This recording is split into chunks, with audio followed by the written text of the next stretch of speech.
real quick, a quick story. So Pac was a good friend of mine. I'm 46 years old now. When I was 21, Pac and I was on tour together. Laws of the Underground, Tupac, Patra, and Outkast was the tour. And one time, Pac and I almost got into a fight because we shared a bus together. And I won't get into the fight, but we got past it where he had all of his Thug Life guys with him. I stood up to him in the truck. Long story short, he came back to the hotel later that night and he bought some stuff with him, some drinks and stuff like that, you know, just to be honest, you know, and he came to the room, he knocked on the door, I looked out the window and I was like, okay, should I open this door? I don't know what's going on.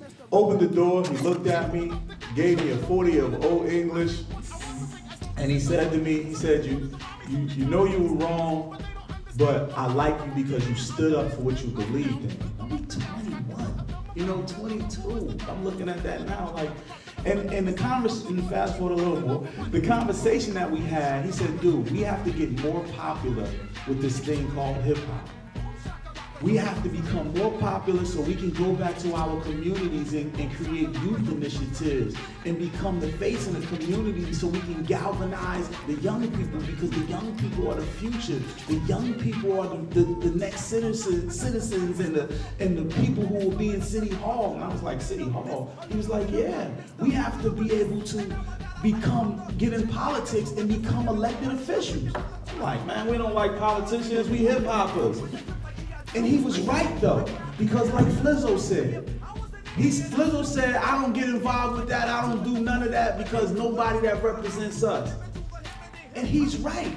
When you don't have a voice, and when you don't have anybody that represents where you come from, what you live for, what you do, of course you don't want to support it. But now, that's why, and I'm not trying to make this a political thing, but that's really why I'm running for councilman councilman at large in the city of Newark, New Jersey. I don't have to do this. It's not like I'm doing it for money.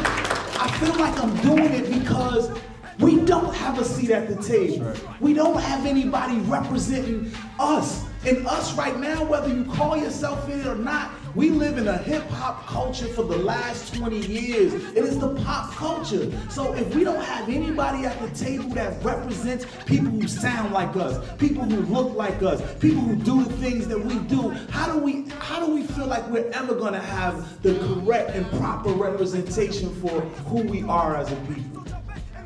Hip hop is one of the things that can turn street guys, homeless guys, into future entrepreneurs, future businessmen, owners, can start infrastructure just over words.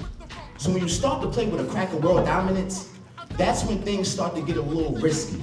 You know what I mean? So I'll even take it back a little bit further. When you have things like drums and things of that nature, I look at that and that's so symbolic because even in West Africa, they used to have those for communication purposes, drums.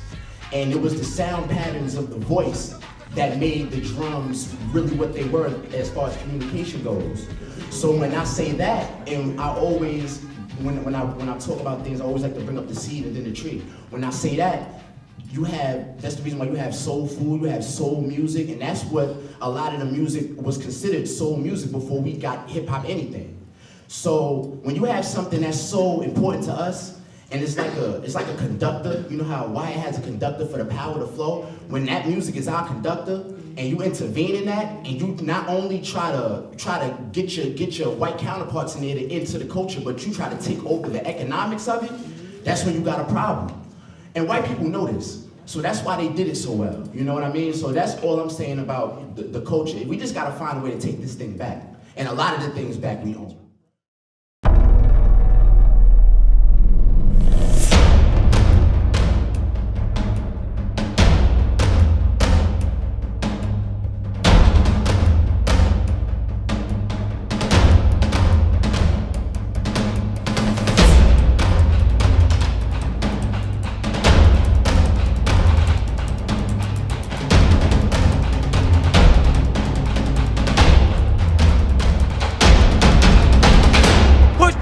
TV. Push 28 TV, yo. Push it, y'all. Push. Yeah. It's real. Yeah.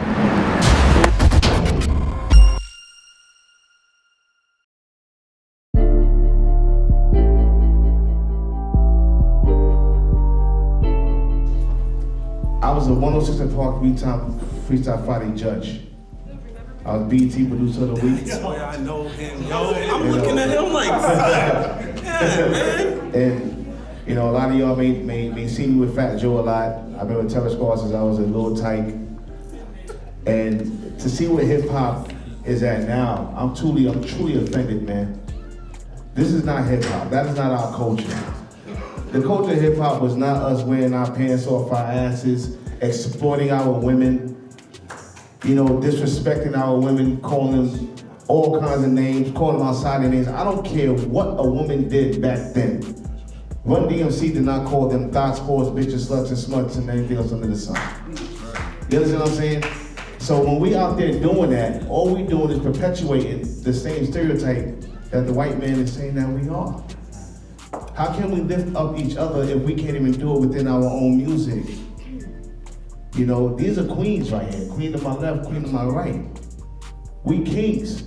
So until we start treating our queens as such, they would never treat us like kings. And until the queens start treating us like kings, it would never be the same. So until we get rid of the Lil Yachty's, Lil Uzi Verts, Young Thugs, these whack, corny rapping acts, I can't do it. That's not what I support, that's not what I do. I am hip hop, I am the culture. You know, I've been blessed to actually have records sold and still be continuously booked, and now I'm doing films. I love this city of Newark so much. I opened up an office out here this week. And I'm shooting a movie out here. And my staff is from, you know, they're here now. And I'm proud to be part of this city, and it's not just the fact that I'm from the South Bronx, but every community is my community. So if anybody need anything in here, y'all let me know, y'all get in contact with me, and I am here for everybody. Thank you. The power of hip hop, when you even just look at the word, let's break it down. So when you look at the word of hip, you know, hip is being in the knowing, being in the now, right? It's kind of generally around here. Being hip is being in the now, being in the knowing, being the cool at the moment. And then you have hop. Hop is a movement. You know, it's a form of movement. So if you look in that in that term, you know, it's always the now movement. That's why it always appears to be when, you know, I have MCs that look at me who don't even know who Lords of the Underground is, and they're from Jersey. So that's kind of crazy to me, because I was always taught to study those things that came before me, or if I got involved in something, I don't care if I was a plumber, learn who's the best plumber in that city, and you try to do it better than they did it. And for it to be the now movement, you know, that means that the young people, that the youth, you have a voice, and you continually have a voice. So you can say, you can bring ideas to the forefront through music, through dance, through art, through all of that.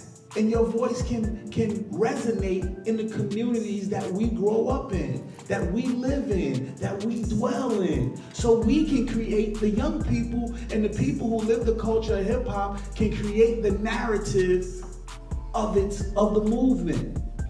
So let's stop allowing, by choosing to represent things that don't represent the culture in the right way.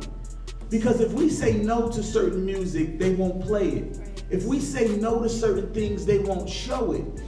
Yeah, you have YouTube, you have the internet where people can put up their own posts and music. Yes, but if you don't support it, if you don't give the energy to it, then it will not grow.